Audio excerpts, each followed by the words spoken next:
They didn't just walk out and say it's good for you. They actually hired Edward Bernays, Sigmund Freud's nephew, to sell Americans on how good it was to have silicon fluoride in the water.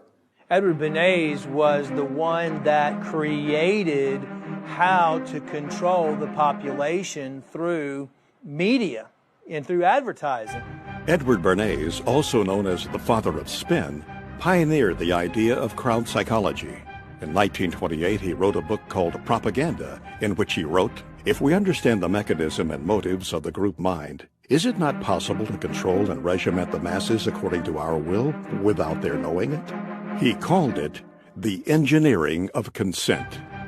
Bernays introduced the corporate giants to crowd psychology methods and polished techniques to manipulate society. He convinced the population to buy on impulse things they didn't even need. In his writings, he concluded that individuals were controlled by four basic motivations: self-preservation, aggression, security, and sex. Bernays' belief was that by appealing to any of these four motives, it was possible to manipulate the majority of the population into doing almost anything. You could brainwash them into smoking cigarettes, starting war, electing politicians, you name it. And given the proven effectiveness of these techniques, it was no coincidence that the Aluminum Company of America asked Bernays to head the campaign for the fluoridation of the United States water supply. People like Bernays, were masters of social engineering. His entire thesis, if you will, is that you don't talk to the public in a rational, scientific way. Instead, you appeal to their emotions and you invoke their fears. He was key in getting women to start smoking.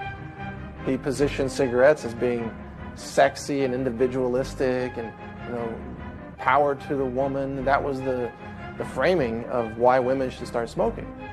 A consumerist culture was born, and the United States government took notice. U.S. agencies soon adopted Bernays' techniques of manipulation to manufacture the fear of ever-present danger in the minds of the people, to give those in power greater control of what Bernays called the mass mind. He went on to propose in his book Propaganda, those who manipulate this unseen mechanism of society constitute an invisible government, which is the true ruling power of our country.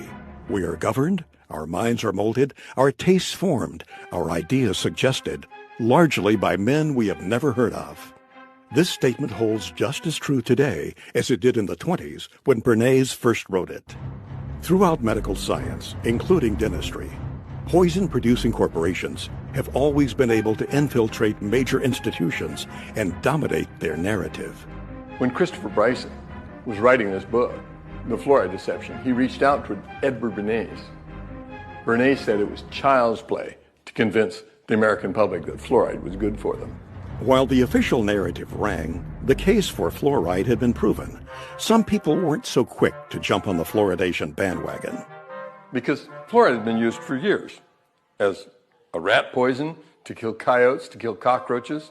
Some of those opposing fluoridation were in fact dentists.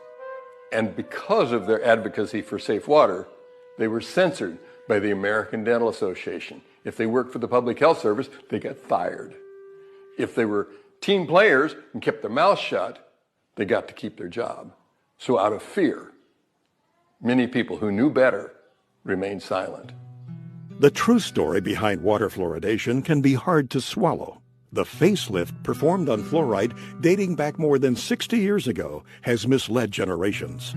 Instead of conjuring up the image of a crippled worker or a poisoned forest, we see smiling children. As a new generation arises, we must sound the alarm yet again. To those who have ears to hear, this film is meant to be a warning.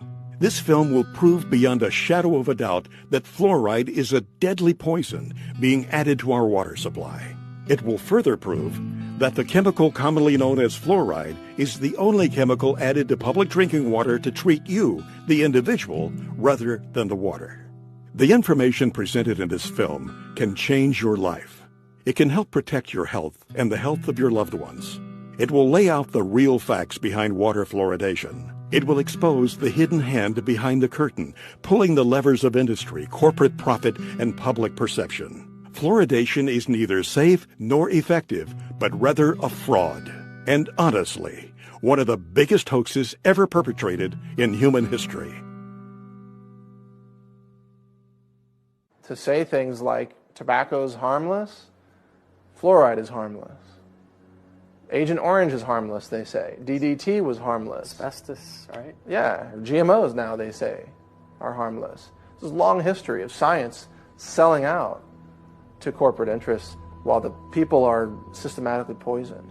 And to this day, people still believe fluoride is safe in the drinking water, and the majority of dentists still believe it's safe to put in toothpaste and to put in different types of compounds. Most people in America are persuaded that everybody fluoridates their water. And if you're living in a town like Albany or Long Island or Ithaca or somewhere, but the vast majority of the population in the world does not drink fluoridated water. Most of the countries do not fluoridate their water. Only about 30. The countries now that have banned the use of fluoride, China, Austria, Belgium, Finland, Germany, Denmark, Norway, Sweden, the Netherlands, Hungary, and Japan. All these countries have said that fluoride, number one, is ineffective and toxic and should not be used. We are still using it. There's something wrong here. I think it's time that we become aware and do something about it. How come our country that's supposed to be, quote, so smart, uses it? Well, there's something going on here. What does the European Union know that we don't know? Nothing. Nothing. They know the same thing. That's why. But the difference is they're not getting paid off and we are. And so therefore, this is what the only thing I can come up with, because they both have the same facts. They both have the same facts. Fluoride is toxic. Fluoride is not helping your teeth. If it was really helping your teeth, why do we have all these dental problems? It's not at all. How come you can go to primitive societies around the world that never had even seen fluoride and they have perfect teeth? Why are we having all these learning disorders? How come we're having autism? We're having all these things we never had before. Well, why don't we ask that question and answer it honestly? Answer it honestly. 98% of Europe does not fluoridate. Only 8 countries in the world have more than 50% of their population drinking water. America, Australia, New Zealand, Ireland, Israel, Singapore, Malaysia, and Colombia. Only 8. I think Europeans have come to their senses on several issues, not all of them, but on many, GMOs being one of them and fluoride being another. They've rejected these things because they're looking at the evidence. America tends to be way behind the curve on really recognizing reality in the realm of fraudulent hoax science. Our CDC and the liars in Washington, D.C. have only had success in countries that speak English for the vast majority of the disposal of their hazardous waste product. That means that you and I and our children in the United States are the largest consumers of hydrofluosilicic acid. Call it what it is. Hydrofluosilicic acid. What is that? Hydro's water, fluo, fluoride, silicic, sand, and it's missing an electron. It's acidic. It'll kill you. You take your hand, dip it in like that, and you're going to die. Hydrofluosilicic acid does not occur in nature. It's a man-made molecule. And it eats through concrete, glass, stainless steel, fiberglass, plastic. You name it, it'll eat it. So why are we putting that in the water? First tonight, hazmat crews from all across our area responded to a chemical leak this afternoon in Rock Island.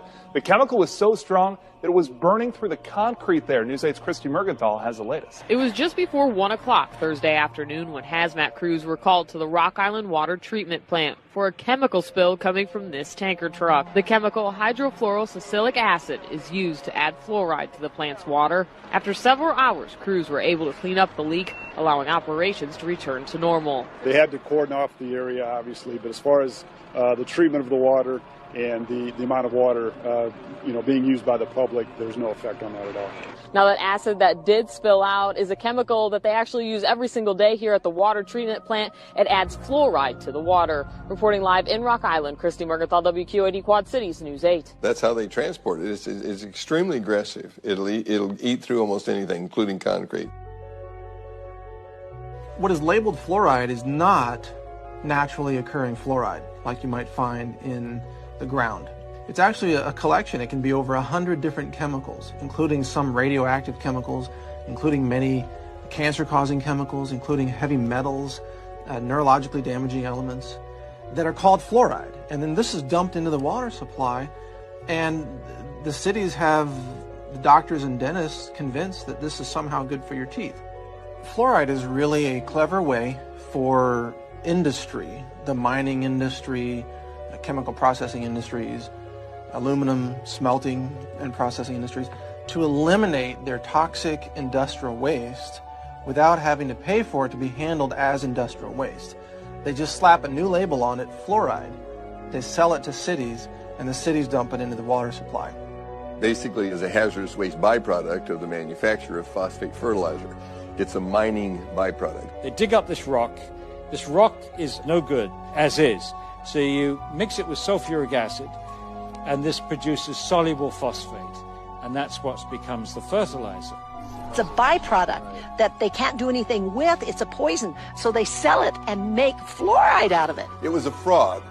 It was a scam from the get-go. It is a means of getting rid of fluoride.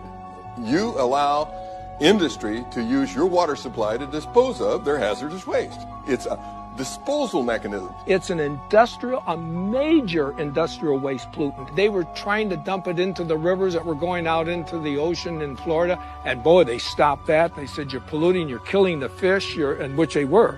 For 100 years, they decimated the local vegetation, crippled the cattle, damaged the citrus groves in Florida. It was costing them a fortune to handle this as a very serious industrial waste. And so they're helping Cargill get rid of their hazardous waste problems. Cargill is the largest privately owned corporation in the world. They were also the largest producer of hydrofluorosilicic acid. Cargill at one time had like 90% of the market. When the hurricanes went through Florida, they knocked out the holding ponds, so there was a shortage of hydrofluorosilicic acid, and so they reached out to the rest of the world, and now we get it from Mexico and Japan and China, because none of those countries allow fluoride in the water supply. They don't put it in at all. So obviously it's piling up in those countries. I don't think we need to be helping other countries out with their disposal of fluorosilicic acid. Fluoridation is the worst recycling practice in the world. So I support recycling. But to take the hazardous waste from the phosphate fertilizer industry, which cannot be dumped into the sea by international law and cannot be used locally because it's too concentrated, and to take that product and put it into our public drinking water is sheer lunacy. It's bizarre. I mean, George Orwell, Kafka could have written this play. It's lunacy. There are 250,000 tons dumped annually in the water supply. Does that sound like a big figure to you? If you had 1 ton and were worth over $1 million, you'd be a poor person by the time you got rid of that ton. It's extremely expensive to get rid of.